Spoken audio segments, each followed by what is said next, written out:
Here we go. Good afternoon. Welcome back to Senate Education, 2:30 p.m. Thursday, January 12th. It's an honor to have the Chancellor of the Vermont State Colleges and the President of Vermont State University with us this afternoon. Really great. And we have we've been talking a lot about the state colleges. We've been talking, we do have 4 new members to not only this committee, but to the Senate. And there have been a lot of investments. There have been some successes. There have been some struggles over the years.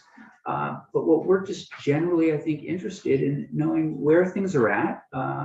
If you could talk to us a little bit about the merger, just give us some history, not just, sort of where things are happening right now, but, what's happened over the past couple of years. How did we get to this spot? A little bit about the financial investment that we made. Is that helpful? That would be great. Okay. Yes, happy to do that. And I'm Sophie Sadani. I'm the Chancellor for the Vermont State College System, and I'll provide a little bit of the overview and again some of the history, and then I'm going to turn it over to Dr. Graywall to talk about where Vermont State University, the new university, is, and his plans for that moving forward. So you may recall Senator Terenzini on this committee and Senator Hooker. This was around, I'll just bring up some old history so you both know it. These 2 gentlemen represent Rutland County around the issue of, the merging issue.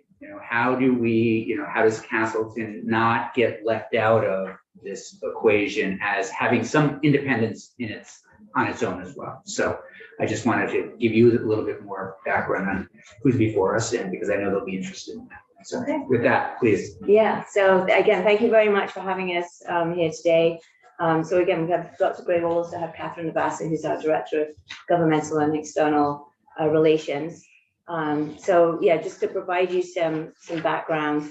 So we are the rural public institution of higher education in the state as a system. So we're 4 institutions at the moment: Community College of Vermont, Castleton University, Northern Vermont University, and Vermont Technical College.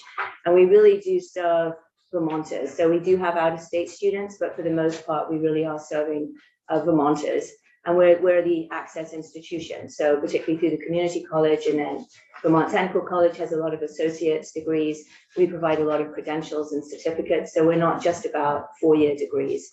We also do a lot of workforce development programming, both credit and non-credit. So we serve a lot of the population, not just your traditional 18 to 22-year-olds.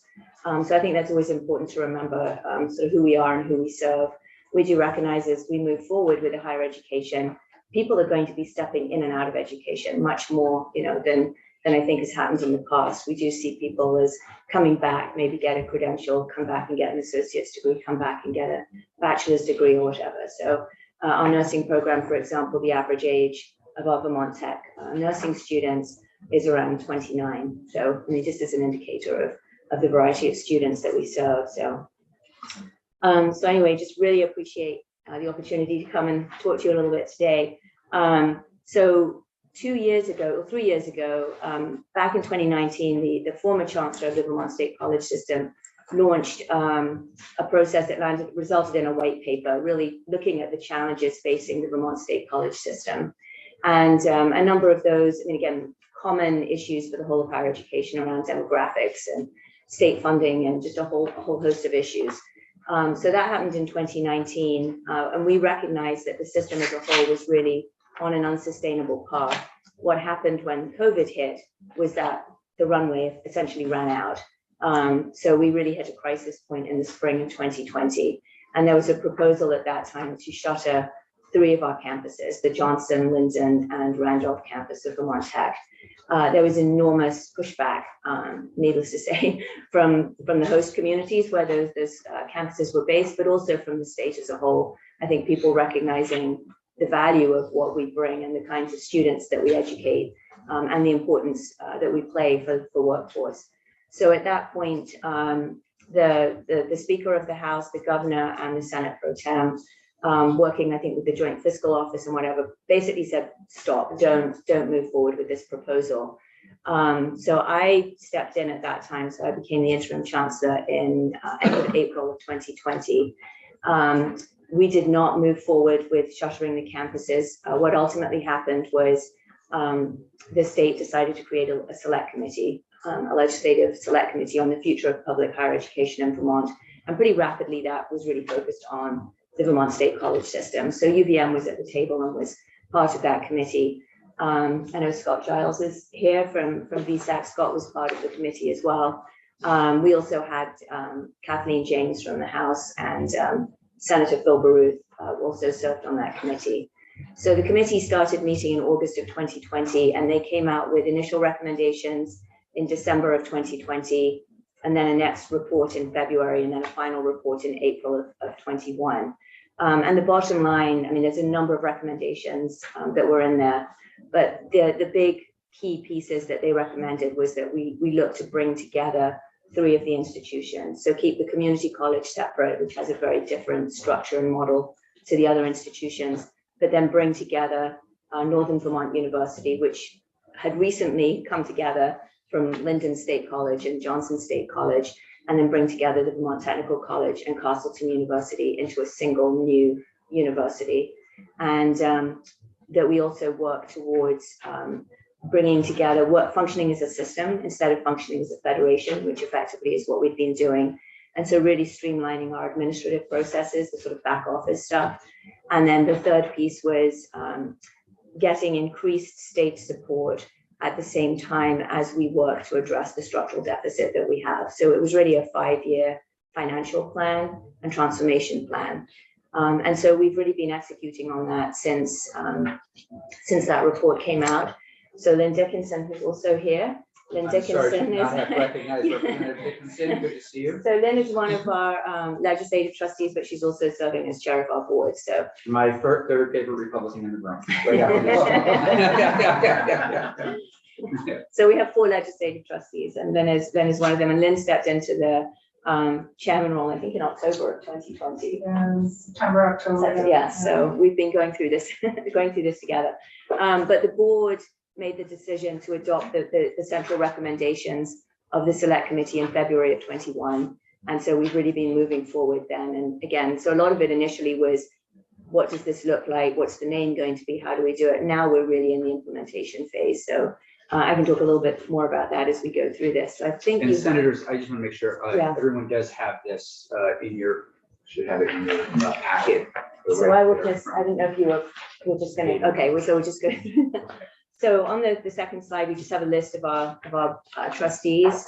And again, just to let you know who we have as trustees. So we have a very strong board. We have workforce development leaders. We have community leaders. We have K through 12 and higher education expertise on our board. We have folks that are involved in complex change management and strategic leadership. So our trustees have been, and I really want to emphasize this because as a state, we've lost a number of private institutions over the past few years. And what's happened in those cases is things have become challenging. The trustees have kind of vanished. I mean, no one wants to be associated with a really challenging institution. Our trustees have absolutely stepped up and been phenomenal. We've had so many meetings, both full board meetings, committee meetings. It's been a huge time commitment. They're all volunteers. They have been incredibly generous and supportive of the work that we're doing. So I know we do need to update the slide because, again, our legislative trustees, Chair Dickinson is now on House Appropriations. David Durfee is chair of the Agriculture, and I don't know the whole name. It's got like 2 other bits on it, right? And Bill Lippert has retired from the House. He's still on until his term runs out, but he was chair of the Health and Human Services Committee before. So the next one is the next slide really shows you what we're moving towards. So again, we're currently 4 institutions. We will be going down to 2 institutions as of this summer as we launch the new university.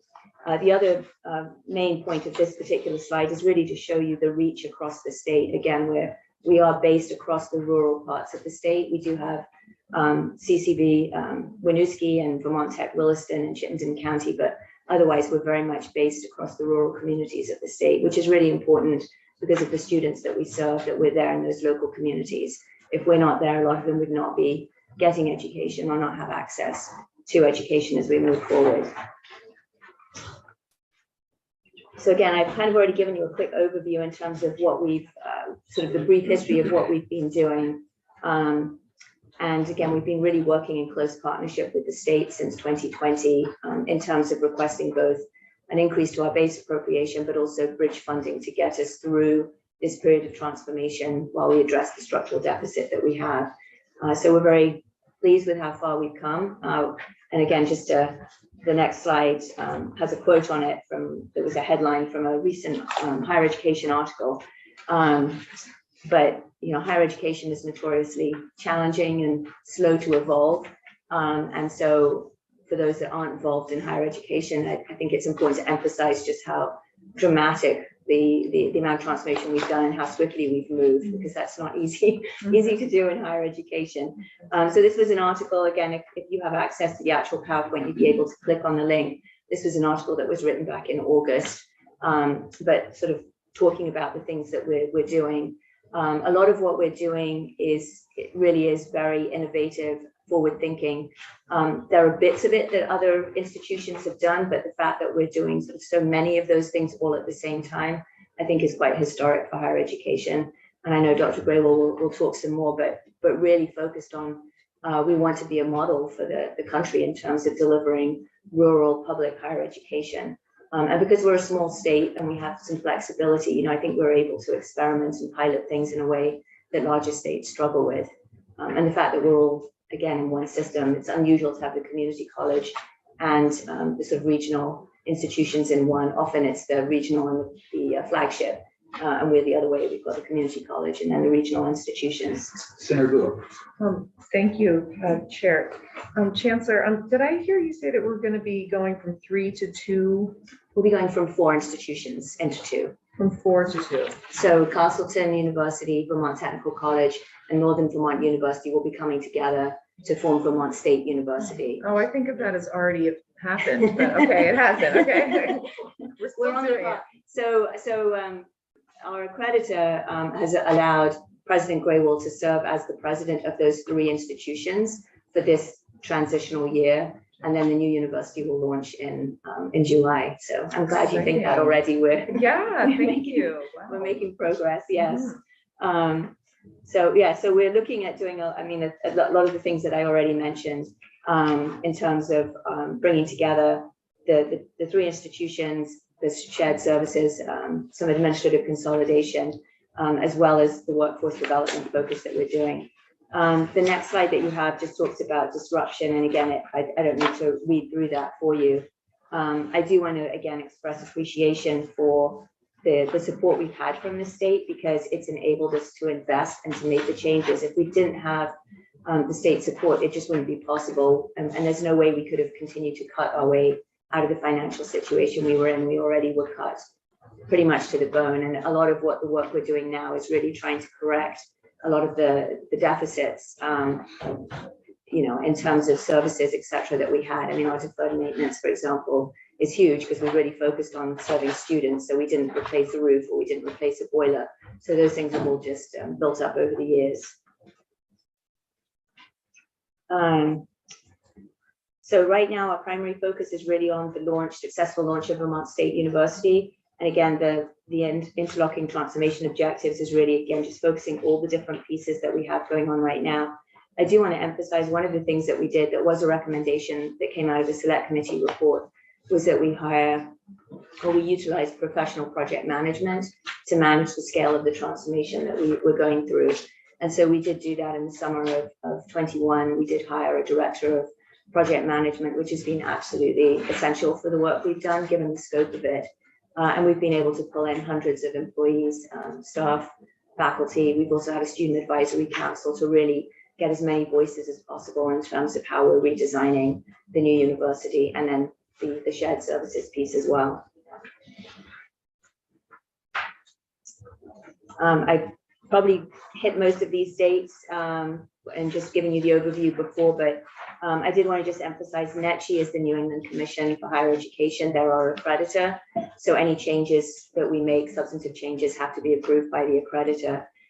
So we did submit our proposal for what we were doing last summer, and we got approval from NETCHE for what we were doing. And if we met all the things we said we were going to do in our proposal, then they would be, could indicate that the new university will be accredited. So that's been exciting. We've had progress reports. They want to make sure that we're meeting all the deadlines, which we are.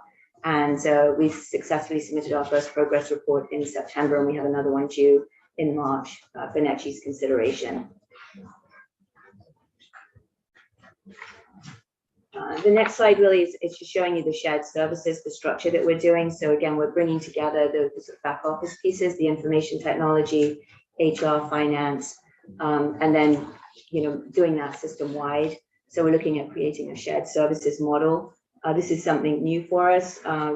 The shared services leaders will be working very closely with the Chancellor and with the presidents of the two institutions. One of the concerns is always how far removed are the decisions from the people on the ground in terms of, IT, like will people understand, who are making the decisions, what we really need here on the campuses. So we have, for example, IT liaisons on each campus. But that's been really critical, and we can already see the benefit of that as we move forward, and having a better grip on the finances around IT, for example, which is obviously a huge expense, particularly as we look towards building a hybrid university. Really critical that we have our arms around the IT piece. So again, trying to come up with new structures to allow us to be more efficient as we move forward, and also giving us an opportunity to really shrink down the size of the Chancellor's office as well. And with that, I'm going to turn it over to Dr. Greenwald. Do you want to move here? Oh, that'd be great. Okay.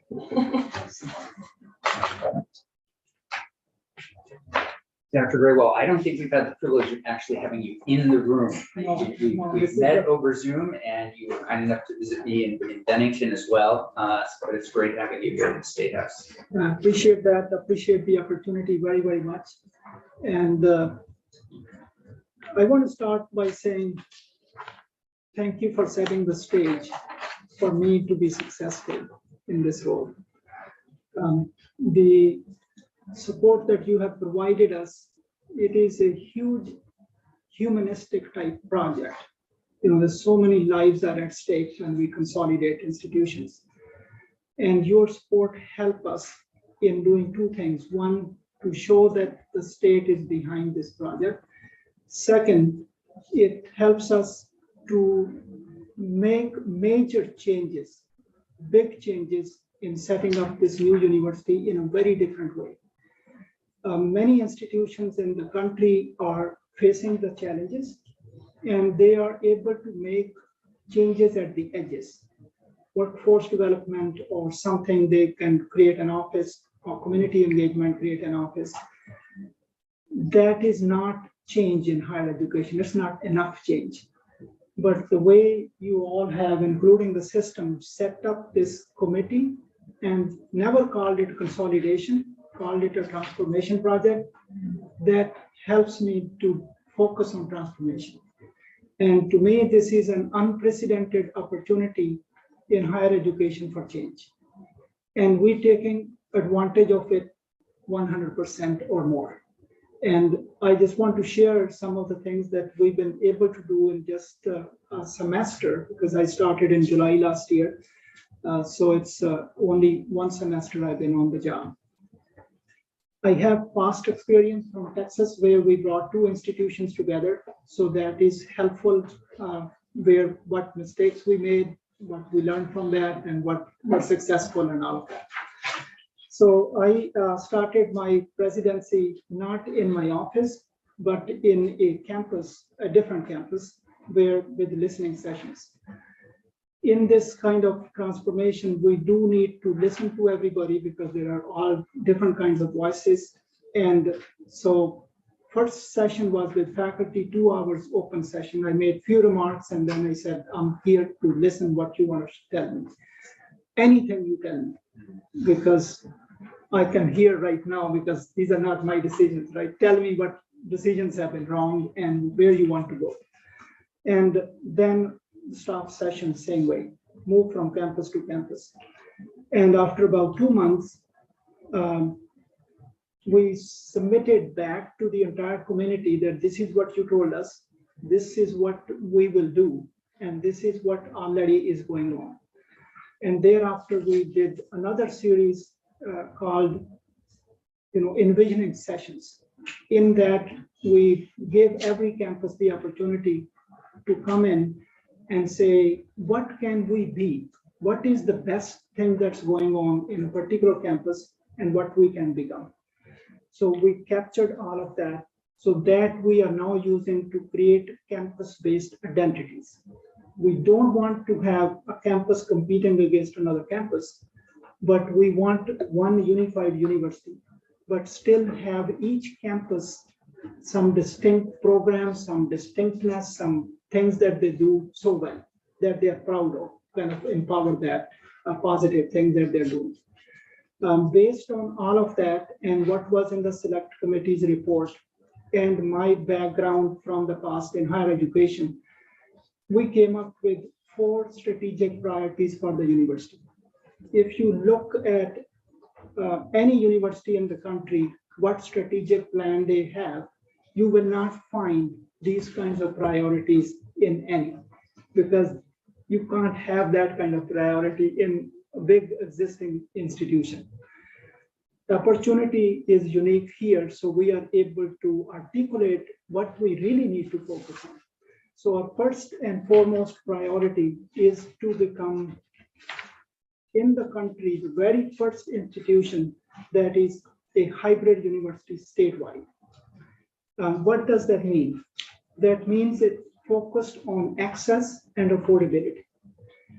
So a student starting in any of our 5 main campuses, or even on one of the satellite sites that we have for nursing or for outdoor programs in Killington, student can begin there and have access to many of our courses from that. So a student starting in Johnson want a faculty member's course from Castleton, they will have access to that. And how we are doing that is 3 different ways. One is in person, where a student comes into the classroom, and that's a normal way. The other is in-person plus. With in-person plus, we hope to provide a device to each student and also the faculty member, same device. With that device, the professor would be teaching a class where students are sitting, but a student sitting on another campus or at home using the same device engage into the same class. So what they are seeing, all the students just like Zoom, and you have the teacher, and what teacher is writing, they are writing on their device, so that there is no issue that we do with the video programs in the past, distance education through video. So it's a huge improvement. It's going to be investment on our part, training to the faculty, how you do that, and also training to the students how to use this method. But this will take our education to students where they are. Students who can afford to live on campus, well and good. We will have the system open, and you told us to keep the campuses open, right? And we will keep all the campuses open. But in addition, we will serve this non-traditional student who cannot come to campus or afford to come to campus. Because we have 5 campuses spread throughout, some students can drive, they would be commuter students. But if it is 20, 30 miles every day, that's also stressful. With this in-person plus, those students would have access. So that is our first priority. The second priority we have is for the university to become nation's first fully career-ready university. What does that mean? That means that every student that will join this university will have at least one industry-relevant, industry-recognized micro-credential, no matter what degree they seek. Whether it's Can you give us an example of what one of yes, those? it could be a liberal arts or it could be engineering, whatever the case may be. The credentials could be, I've used 2 examples mostly. Microsoft Excel is a simple program, many people use it, but the capacity it has can do so much more for anybody. If somebody knows what it can do, you could have a person graduate that's recently graduated, hired in your office. They can tell you in your business or your company, whatever the issue is, that pull your data and empower you to make data-driven decisions just based on that one credential. That is so simple and many people know, but we only use the tip of it. It can create so much more for that. So we want to kind of, that's just an example, but there are thousands of credentials. People have come up with micro credentials, and we want to give the opportunity to students to garner as many as they can, but at least some. We want to make sure that you must get with, one or two. The second credential that I mostly talked about is entrepreneurship. For people to know that you could start your business, there are so many resources free from the federal government, from the state government that help. We have a small business development center on our Randolph campus that serves entire state of Vermont, right? Their goal is to help everybody that is outside the institution. So our goal now is to engage them to prepare our students up front so that they can even start their businesses while they are in school. They get ideas in the classroom sometimes that is so exciting idea. They should be thinking about right there and then that I could start a nonprofit on this or could start a company based on that. So that is another example that I use, but there are many other examples that we could use. So in addition to that, in terms of career readiness, we also want to add more need-inspired programs.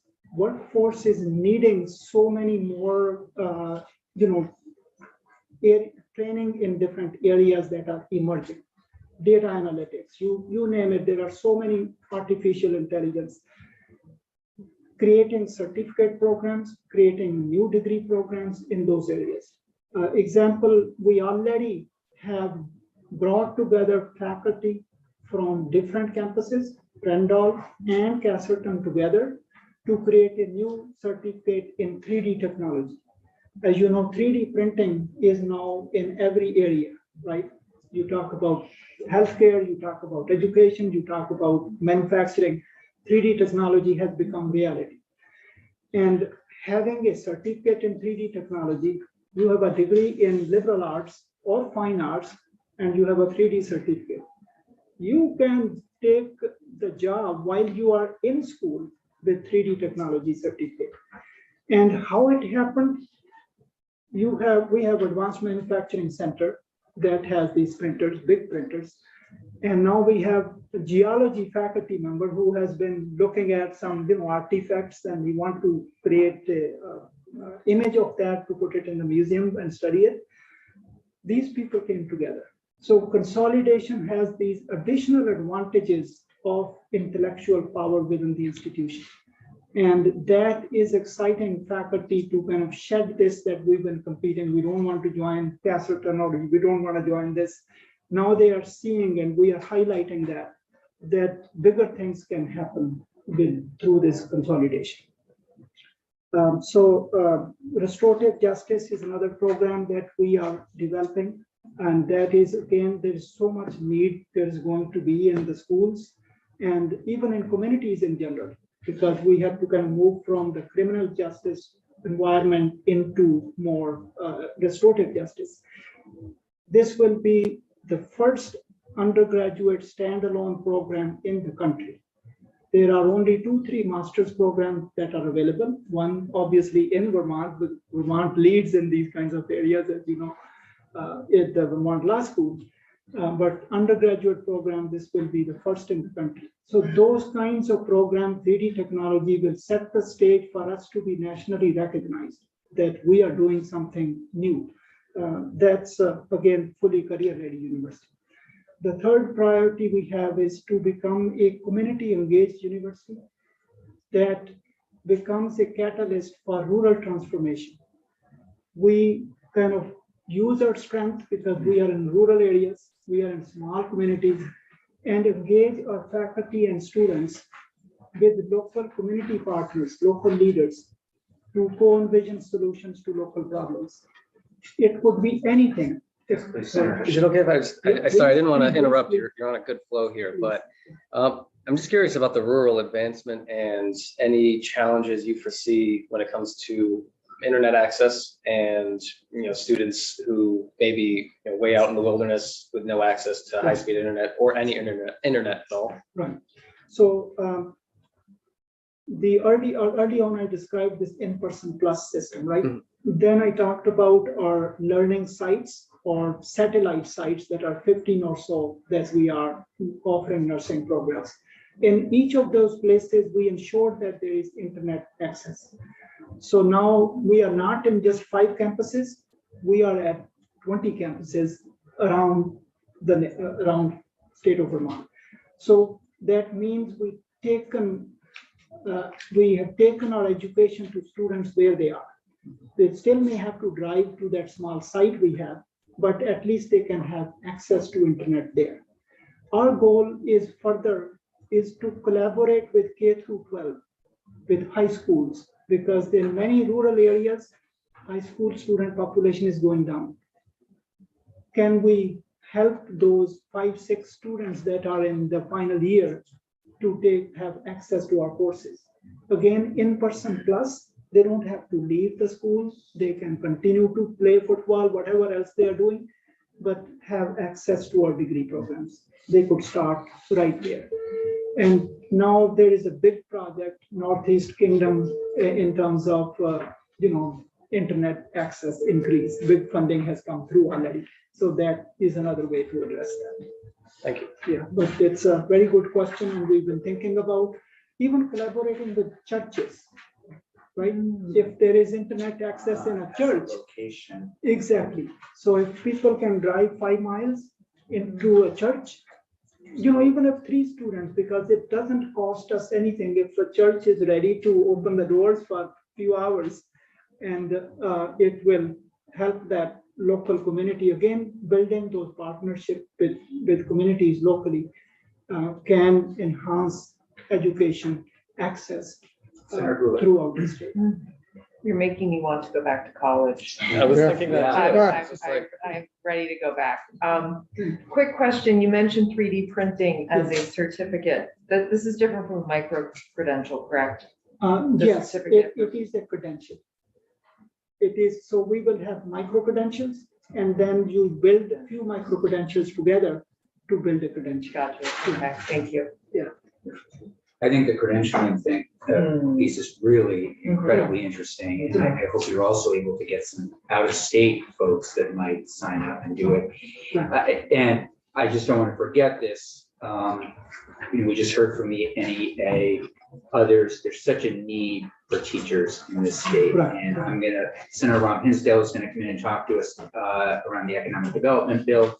Teachers, counselors, anything you can do on that end and partner with us would be most welcome. And we can have that conversation later, but just wanted to let you know. Absolutely, we are ready. Especially Northern Vermont University had a very strong teacher training program. They have a legacy, right? We are ready to innovate in that area, kind of taking it to the schools rather than teacher leaving the school to get their credential, or even a staff member trying to get an undergraduate degree in teaching. So we can be quite innovative. Again, in-person plus systems can help us in taking the education to them where they are. And through flexible pathways, which this Exactly. committee will Yeah. dive into next week, Yeah. to be able to take a class. I mean, we have a senior at Spalding High School who's our committee assistant, Yeah. who's getting credit for this. And I always remind people, and getting paid, this is not unpaid internships. But foreign languages, math classes, Exactly. as much as you can do and offer, Yeah. our schools, particularly in rural Vermont, would Yeah. be most appreciated. Yeah, we realize that who we are in terms of where we are located. And those communities, if you think about it, we are to remove a university, like small Johnson, for example. What will be left of the community? They wouldn't be able to support even the basic services without this big institution there. So many jobs and so much. And therefore maintaining them was a smart thing to do that you all did. We appreciate that. The other piece I just wanted to add is we do have the Castleton Center for Schools that does a lot of teacher, education. We also do at Vermont Tech has the CTE prep program as well for the teachers that teach in CTE. So, and again, we do have strong education programs that are coming together. Again, that's part of the program optimization that we've been doing. I mean, we have 1,000 shortages right now. It's huge. So we're going to be looking for different ways. We'll talk to Mr. Giles and others about loan forgiveness, about more funds so teachers can go and get trained. And I think the certificate program is a great thing. The other thing I just want to mention, and Ms. Lavasser and I have had this conversation around marketing dollars. I certainly would support, and I think we'll talk to the appropriations and governor's office, as much as we can get your name out there in other states. I was shocked that Southern New Hampshire University, $200 million in marketing. No wonder we see it everywhere. Yeah. Everywhere. How much do we currently That's bigger appropriate? than our entire system budget, That's what? Oh, That's- oh, wow. more than our entire system. And that's just advertising one institution. So you walk down the streets of Boston, somebody said they were on a flight to, some island. There it is. Come take a class with us. So I recognize that's a huge challenge in a really competitive environment, but as much as we can do. Appreciate that very, very much, because digital marketing is now the way to go. And digital marketing is expensive, because if you put an ad out, Yeah. somebody who clicks on it, then we have to pay for it, that click. And we do need dollars. There is no other way Yeah. to. No other way to talk, compete. right? Yeah. Exactly. Yeah. Thank you.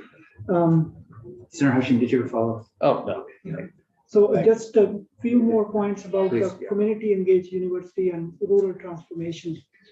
In addition to this key concept of faculty, students, and community members working together, then coupling that with our small business development center, bringing that into the mix, to if any idea they develop in partnership, if that could become a business, that could become an organization, then they can free support them, because that's their mandate. Similarly, bringing in our Vermont Manufacturing Extension Center, they also help small businesses, mainly in the manufacturing area.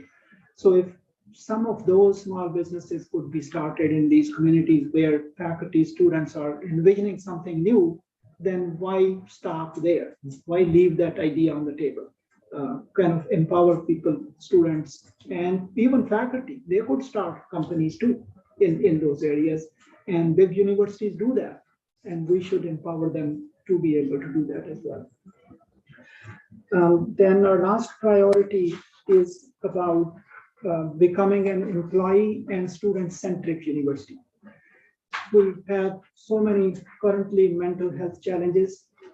So employee and student wellness would be one of our focus areas moving forward. But even on the top of that, setting the university in a way that innovation is rewarded and encouraged, creativity is rewarded and encouraged, not punished, and teamwork is encouraged. Giving professional development in those areas so that we constantly innovate, don't stagnate as higher education institutions do, that we keep this innovation going. And we hope to have around each strategic priority an innovation team built. And their focus would be in that particular priority, keep innovating. Every year come up with an idea that we could fund as a pilot, as a seed. So this wouldn't be a static strategic plan that will sit on the shelf, that each priority, there's a constant innovation and change, and we provide small funding for that group to test a pilot idea that's new. If they fail, I don't want to fire my managers if they fail. I want to give them a chance to fail so that they can innovate rather than just be, we always have done it this way. That's not good. That's great. Yeah, so those are our main priorities. We heard from President Garamella at UVM that they are seeing 30,000 applications a year. Yeah.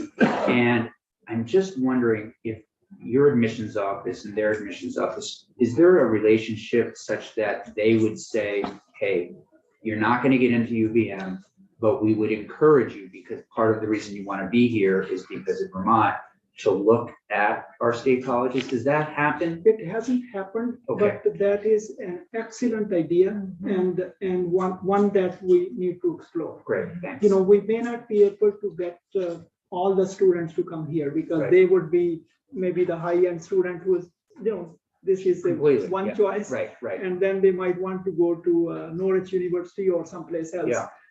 But I think the Vermont State University name is going to give us some brand recognition also. And some students, we have excellent programs. We have not been able to market them. Nothing. Right, right, yeah. We exactly. have, because of the stress of not having enough dollars to do even the basic things, then you don't do these kinds of things. And we are into kind of local recruiting only. We have not marketed our campuses nationally or internationally. With that, we can bring in more, and some of those students we could capture. Senator Hushing. Yes, so I have to put my own ignorance on display here, but I'd rather ask now than Yeah. 2 months down the road. But speaking of UVM, where does that fall on the spectrum of being involved in the system, or is it its completely own separate thing? Yeah, it is a separate university. They are not part of our system. They are states, I guess, the flagship, you would want to call it. It's an independent university, not related to the system. Which is Thank you. unusual. And many other, like in New Hampshire, the flagship University of New Hampshire is part of the New Hampshire system. Okay. So we're just a little quirky that way. Yeah. Thank you. Senator Weeks. So what might be, if any, the depth of relationship between UVM and the state Yeah, officials? I know the president now reasonably well, and I have already had 2 meetings with him, and we have talked about some collaborations.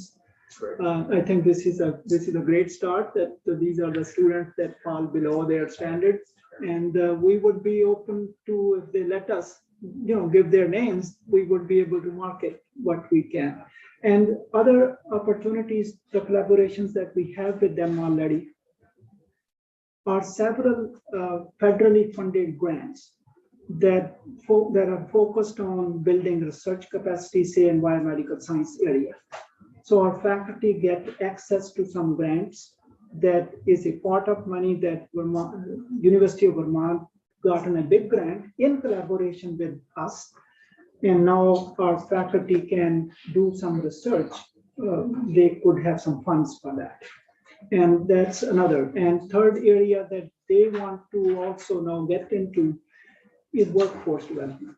And so we are collaborating with them because we are stronger in workforce development, and they could have expertise in engineering and marine science or something where we could be the feeder program, you know, in terms of students.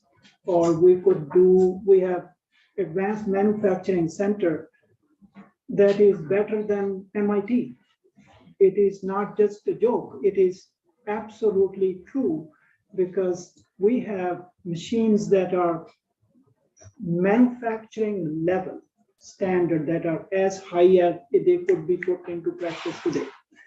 With that kind of thing, we could collaborate with UVM to help their students learn. They already have started to come to learn the new ways that we can offer them training. So opportunities for collaborations are big. And we need to figure out a way, or maybe this is an excellent forum actually to do something. Here is a part of money. Come together and collaborative projects only fund it, compete, right?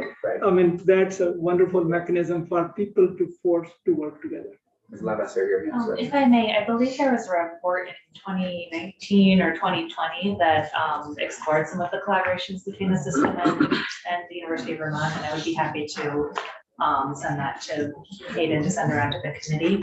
And the other example I was just going to offer is I was on an employer call yesterday where some research capacity was being explored by this employer and University of Vermont, and they were looking to explore the manufacturing and skilled trades with the state colleges. So to kind of accomplish both ends of what the employer was looking for on the workforce side of things. It would involve all of us working hand in hand. So some really exciting opportunities there. Senator Coolidge. Thank you very much. Wondering how your enrollment is looking right now. If you could, maybe that's coming up. Right. The enrollment right now is slightly better than projected. So this year, we are slightly better than projected. So we are hoping that by the fall, our incoming class would be larger than ever. But there is a lot more work to be done, a lot more marketing to be done. We placed ourselves in several different ways to be highly competitive. And then obviously I need to talk about the next slide, which is that with your support, we took our proposal to the board and we were able to get a tuition reduction proposal approved. So our tuition moving forward would be less than $10,000 a year for in-state students. So we will be far more competitive in the region with that. Even out-of-state student tuition would be less than $20,000. So that also places us in an attractive place. But I do recognize the pressures on you because I think New York, it's free, there's a community college. And so years ago, I think kids in Albany or New Jersey might have headed up to Castleton and spots like that. But now they're sticking around because it's free. So you do have a lot of pressures on the admissions front. So that happened. We definitely saw a decrease in enrollment in Castleton when New York implemented that. I think people are becoming a little disenchanted with it because it does have some restrictions on it in terms of. Oh, okay. So, yeah. Great. Senator Coolidge. I know I don't need to tell any of you this, but it just seems like the Vermont brand is just so compelling. Yeah. And especially post or COVID, and we're still in COVID. So in the COVID years, so many folks who are COVID refugees and, people wanting to be in Vermont. And it just seems like it would be just an incredible selling point for out-of-state students. I think that's the benefit of being Vermont State University because I do think one of the reasons UVM had such an uptick in applications was, again, the COVID effect and people looking at seeing Vermont as a safe place. So I think that there will be hopefully some knock-on benefit for us on that. And climate refugees. Even climate Yeah. refugees for that matter, Yeah. right? Yeah, absolutely. And other laws as well, social things that are going on at national level. Southern states are restricting Yes, very true. abortion and all Very that. true. There is opportunity for Vermont to be attracting folks. Yeah. We have about 10 minutes, Mr. President. Yeah, so Sorry, I'm apologize. Okay. I'm pretty much done, all so I right. moved on to the tuition piece. So I kind of already articulated that reduction is, again, thank you for that. The institutional discounting or scholarships that every institution kind of tries to use to attract students, we have completely repackaged that also. That repackaging is focused on need-based aid. So we will be providing these scholarships for students who need it, therefore increase the student body that way. So those are the two major changes for the tuition area that we have made. As our chancellor indicated that, we serve 70% of our students are in-state students. Castleton has attracted quite a bit of out-of-state students using Maple Scholarship and, a grant instrument like that. But still 70% of our students are in-state. I think that's all I have. Thank you. Yeah, Senator Weeks. So I'd like to go back, revisit the topic about industry partnerships. Yes. I come out of an industry who developed partnerships with universities to attract the type of talent that we needed in highly specialized fields. And it was extremely lucrative for both the university and for the corporation. And I'm curious what might be preventing the kind of maturity of this type of partnership at the same university level. Yeah, from our perspective, we are not restricting it at all. We are actually open arms. In fact, the new executive director at the system level for workforce development, now that position is empowered to be proactive. So reach out to the industry what they need, reach out to the businesses what they need, and then bring that back so that we can create programs to help deliver those. We already had 2 meetings with Global Foundries, for example, to be able. We already working with them on many levels, but now intentionally we are going to be proactive in these efforts.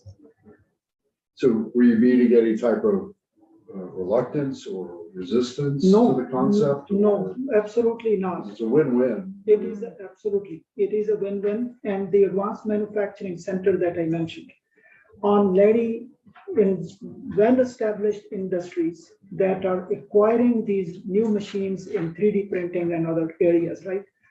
They want their workforce trained on that so that they can run those machines. And we are at the forefront of that and delivering that.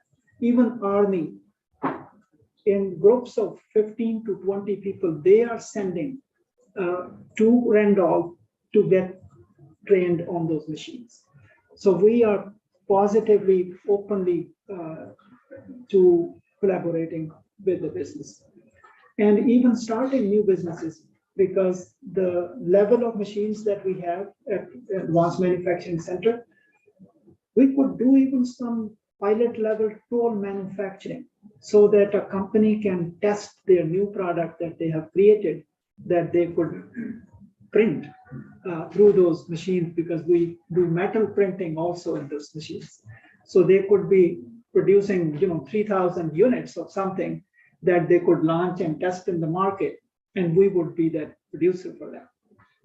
It's that level, and then co-inventing something new and launching a new company or developing a patent.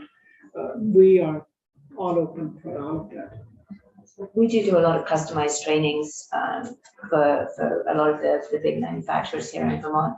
Also, we do, the Community College of Vermont recently received some federal funding to do Second Chance Pell, but to do providing education in correctional facilities.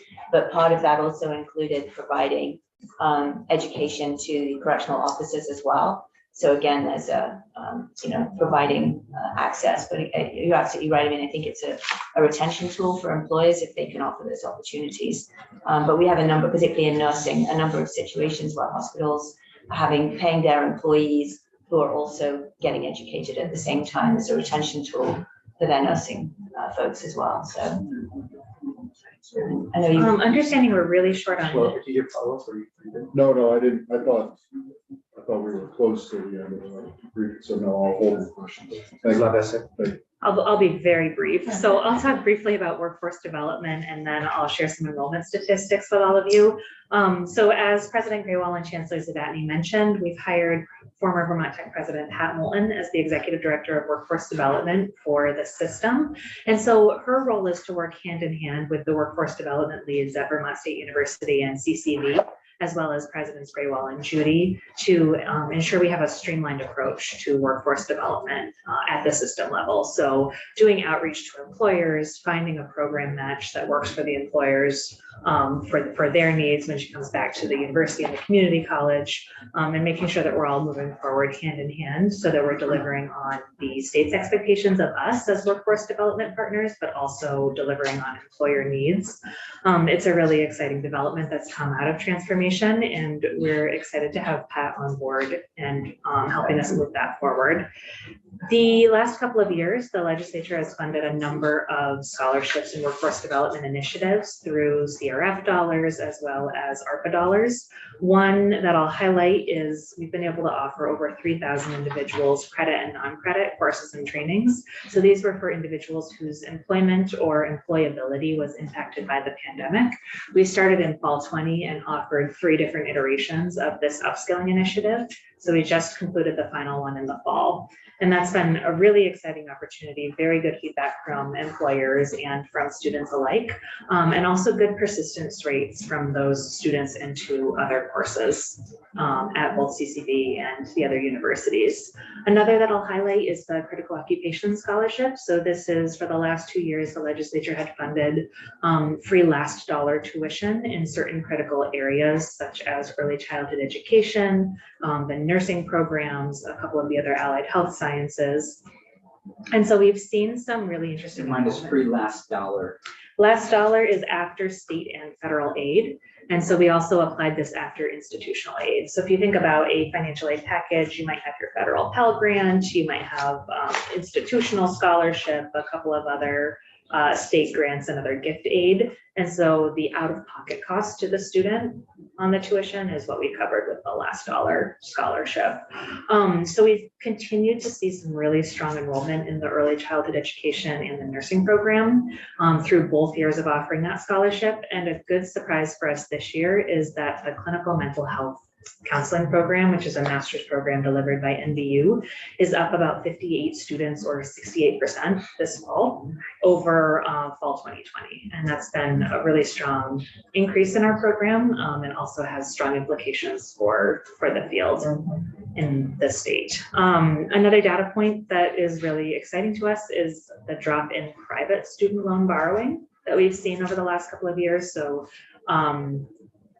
federal borrowing being mostly need-based, private borrowing being mostly what students might turn to as a last resort if they can't afford their education. So private, like a bank offers you a scholarship or not a scholarship, sorry, a bank offers you a loan to fill out that last gap in your educational need.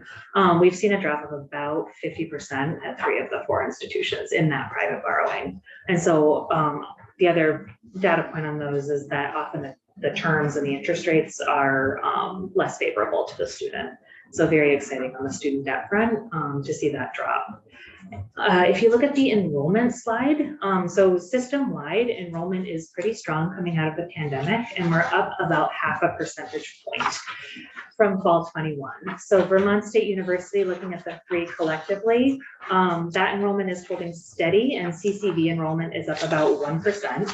Putting that in perspective, across the United States, institutions lost about 1.1% of their enrollment this fall, and over the last 2 years have seen a decline of about 4.2% since 2020. So the fact that we're holding strong and even increasing a little bit is a strong sign. The other thing that we're really excited about for this upcoming fall, we've talked a little bit about the strength of the Vermont brand. We're getting really strong feedback on the use of Vermont State University as the new university name and being able to capitalize on both having a statewide university, but also the Vermont brand in our internal and external marketing. So outside of these numbers, another number I'll share with you is that we have 2,761 students enrolled in workforce training and non-credit options. And so those students are not included in that 10,556 number. So that's 2,761 additional students are enrolled in non-credit courses. This includes apprenticeship. It includes some of the like the weekend meat cutting courses in the ag program, et cetera. And then system-wide, about 82% of our students are Vermont residents, the others being out-of-state students. And just a data point for those of you who are newer to the committee, collectively we serve an incredible number of Vermonters, particularly in our rural communities, concentrated in the Rutland area, the Northeast Kingdom, Johnson, Randolph, and we're able to serve more Vermonters in higher education than any other institution in the state, which is very, very exciting for us. Senator. Thank you, Chair.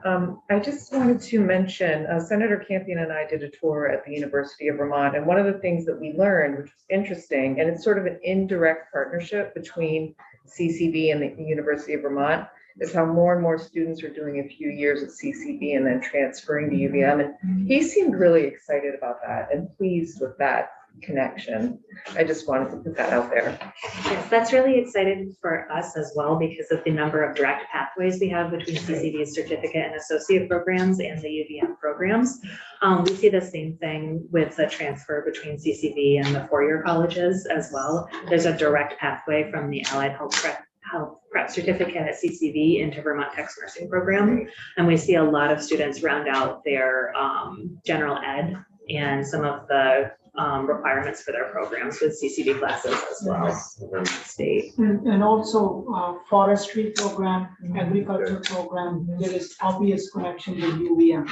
So our students going to UVM for those, and even at the community college, some students are really bright, but because of the cost and stuff, they will go to community college. Obviously, they land into UVM or another good university someplace else. So it's wonderful that they can do that. And the last data point that I'll share with you is just in terms of degrees and credentials of value, we awarded 1,911 last academic year.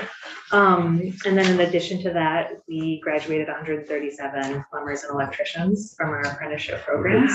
That's great. Really exciting on apprenticeship exciting, is yeah. that since the pandemic, we've pivoted some of those courses to be online offerings, whereas previously you had to be in person for those courses, and we've seen a doubling of enrollment in the plumbing and the electrical programs in the last 2 years, which has been really exciting for Vermont's workforce as well. We certainly recognize the challenges that you are all facing, higher ed in general, the demographic shifts. There's a lot, without a doubt, and we look forward to having you back. Committee members know that usually we work pretty closely with appropriations around funding. They look for our advice and guidance when it gets to the budget, and so we'll have you back after crossover to hear a little bit more about what you would like in terms of financial support, and then we can we usually, these past couple of years as chair, we put together a document that we sent to appropriations, letting them know our recommendations, having taken the testimony and the policy committee. So with that, I just want to thank all of you. Yes, please, Madam Yes, I Chair. would like to introduce Representative Malley, who is the person on the Appropriations Committee, where I also now serve, and he will be handling higher education. So Representative, I'm sorry I didn't recognize you earlier. Yes. Delighted you're here. Pleasure to listen. Yeah, no, and please know you're always welcome to join Thank us. Terrific. I'd just like to mention, particularly given this is a new committee, if anyone has any other questions Or would like a coming tour, out or of would state, like to, yes, yeah. I'm absolutely. sure you guys are in Castleton, but Let us know. Yeah. yeah. And again, the Advanced Manufacturing Center, if you haven't seen it, it's absolutely worth a tour. It was from funding from Senator Leahy a few years ago, but it's really state of the art. It's incredibly exciting to go see it and to know that we have that here in Vermont. It's really good. Senator Hashim, I was just gonna say, maybe we can have a committee field trip.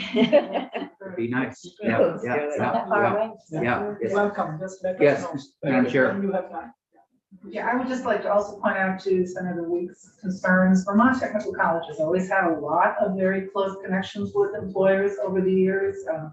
Catherine Lavasser mentioned several of them. But when I was in an institution, which feels like 100 years ago, but it was only like 8 years ago, we did have capital appropriation for engineering materials and engineering equipment that ended up going to VTC in Randolph. And we got $1 million out of the capital budget for the first year, and we got $500,000 with a $500,000 match contribution from employers. And we made the $2 million total and bought some really top of the line, you know, those machines that you get to work on, that you go in to work on in the jobs. GW Plastic, I mean, all kinds of manufacturers all over the state gave to that make that match, and it was really very impressive. If you want to go to VTC, you want to see that as well. Yeah, I think we will carve out some time at some point to travel around a little bit. Thank you all. In committee, we'll take 5 minutes and then we'll wrap up with Thank you, Arthur.